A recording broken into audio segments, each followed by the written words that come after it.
Hello, everybody. I'm John. I'm the director of Rescued Rollers. I'm here with Vikki Arlen. She has graciously given me a little bit of time to talk about what it's like to live with blind and deaf dogs. We thought you might be interested to know. Um, Thank you for taking the time.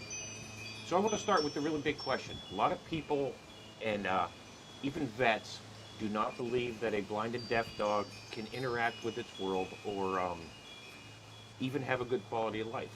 So we're going to start with that, Vikki. What can you tell us about quality of life? Should they be euthanized? Oh, you know, John, that really upsets me that people feel this way. Um, these dogs are amazing. They are. I They have they had really several. are. They you know, all it takes is a little bit more patience and understanding um, to control their environment to make it safe, and they will have just as happy of a life as any other normal dog. Yeah, they don't know they're any different, right? Right, I mean, I see exactly. you with a Crash and Iris outside playing, and they're a blast. They're a hoot. They are. They're wonderful, and they're very appreciative. They are. They are. Yes. So, okay, that was the big question. That's what you need to know. They're they're good dogs, man. So, um, blind and deaf, how do they move around? Do they run into things in the house or in the yard? I mean, how do they get around? Well, Crash is a whole different story. He still bumps into things. That's he lives up to his name. But when they first come here, we walk them around the house so they map it out. They're very smart. It takes maybe 1 to 2 days to map it out, and they go very cautiously. We took them around with a leash, Hmm. and then we let them off leash and let them explore. And after a couple days, they know their They surroundings very figure it well. out. They know where the door is. They know. They let you know when they want to go outside, where they do go to the It, door. Crash goes to the door and scratches. Iris Hmm. just comes and finds us and barks at us. All right, So so they they they have they different signal you tells. because they know. Yes. Um, so I guess it's kind of like if you've, as a person, if you've lived in a home for a long time, you could get up in the middle of the night and know where you're at. Is that Exactly. similar? Exactly. We Okay. can't rearrange the furniture. That's for sure. Yeah, yeah, you have to be careful about that.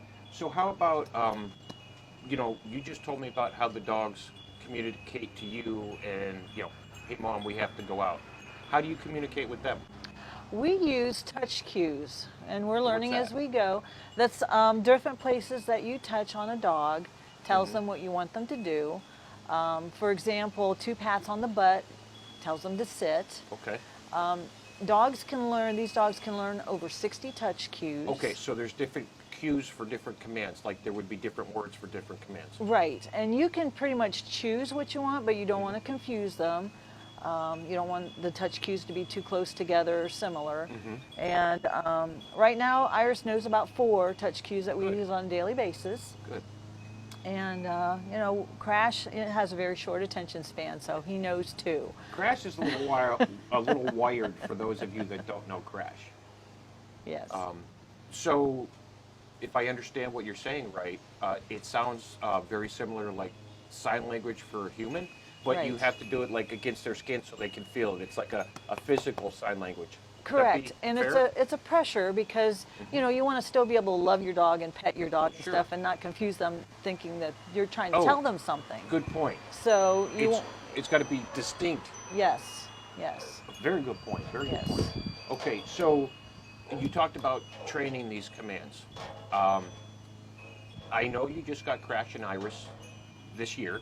yes. Um, have you ever had a blind and deaf dog before that?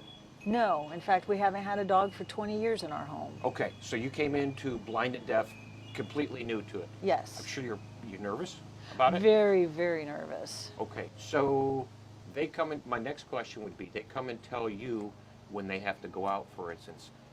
That's them communicating with you. How do you communicate with them? How do you? I'm sorry. How do you? How did you learn like about the touch signals, um, and figure out what to use? Well, there are a lot of professionals out there. One in particular, Deb Bauer, has been very helpful with us. She is an expert in training deaf and blind dogs, and she's got webinars out there that's very helpful. And she took some time out of her busy schedule to Zoom call with us. Yes.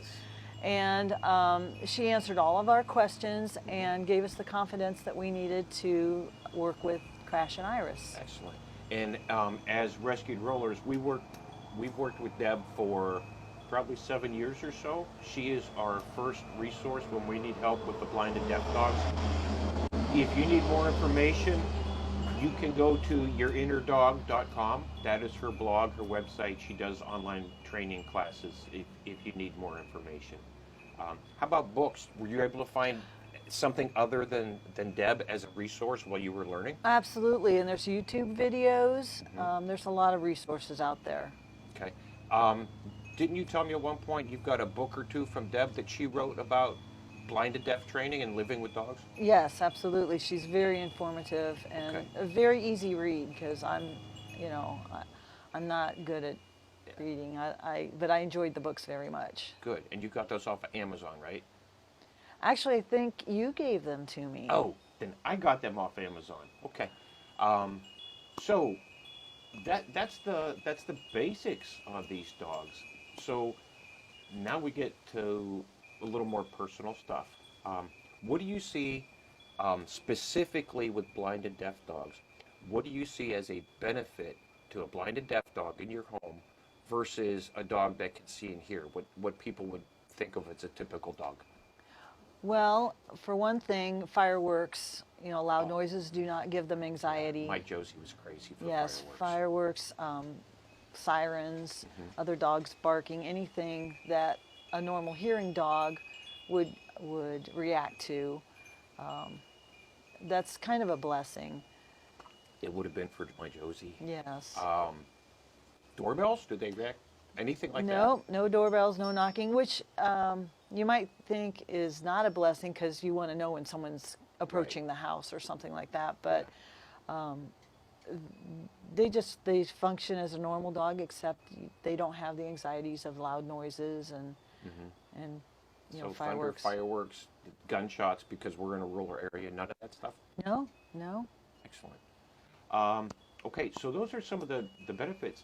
How about challenges? What were your challenges in bringing in not just one, but over the space of a few months, two blind and deaf dogs? What was your challenge compared to when you had, you know, a hearing and sighted dog in the past? Well, for one thing, they don't know night from day. Okay. So we had to teach them by doing a schedule so Right. that they would know a bedtime. It's bedtime. Okay. There were certain things that we had to do to let them know that it's time for bed. For example, we would take off their harness, give them a certain treat, put them in their crate. They knew it Okay. was bedtime. So it sounds like, well, theoretically, you could have a command to say it's bedtime or get in the crate, but it sounds like routine Yes. is important. Is that what you're Routine is saying? very important, yes. And they know Okay. when it's morning. We have the same routine So every you've day. got a certain set of steps you use to put them down for the night or in the morning, and Yes. so they get familiar with that. Yes, they do. They know. So, is there anything else you would like to tell anybody that's watching in reference to a blind and deaf dog? Well, they are a blessing. They're no different than any other dog. You just have to acclimate yourself to their needs.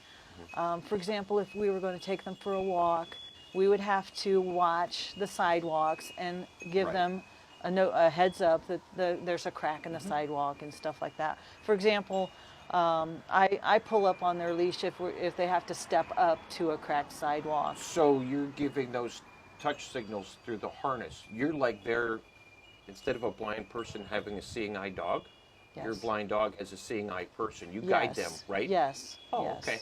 Um, Walking. Can they do what typically normal and healthy dogs would do in terms of, like, could you take them hiking or kayaking? Can you have activities with them like that? I know my Absolutely. blind and deaf Hope, we could take hiking. That's the favorite thing in her world. Yes. You have to be aware of branches Oh, sticking out because sure. it'll poke them in the eye. They're not aware. And they do make goggles for the blind and deaf dogs to protect their eyes. Yes, that would be helpful. No, they're just like a normal dog. We take them for walks. We haven't hiked lately, and we can't fit them in a kayak. They're too big. But So, in general, if the situation was good for it, would you adopt another blind and deaf dog? I would. I would. Good. I have no more fears, apprehensions about deaf Sure. and blind dogs. First one, you're always nervous. Yes, Yeah. yes. All right, so that's what it's like to live with a blind and deaf dog. If you have any questions, you can reach out to rescuedrollers.com or you can find us on Facebook.